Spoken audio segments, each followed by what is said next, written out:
Orange and passion fruit curd. Oh my goodness, this makes a great topping on a dessert. So you're going to zest an orange, and then you're going to need the juice of between 2 and 3 large oranges. It needs to be about 150 millilitres.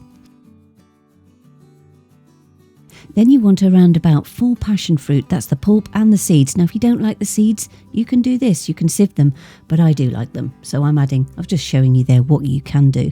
So add all that in, and then to 100 grams of caster sugar, you want 4 egg yolks. Not the whole egg, just the yolks.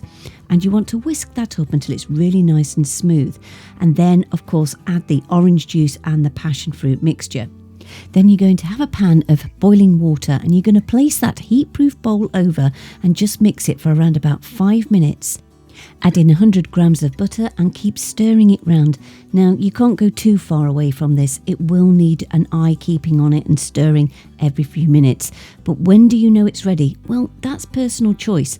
I like it so that it can coat the back of a spoon. That way it's in between a sauce and a spread. You can use a thermometer if you want to.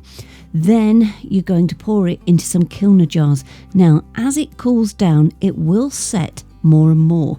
Store it in the fridge until you want to use it. Great with cheesecakes, meringues, cakes, you name it, it's a good one. And if you want the full written recipe, you know where to go by now. My website, cookingwithemily.co.uk.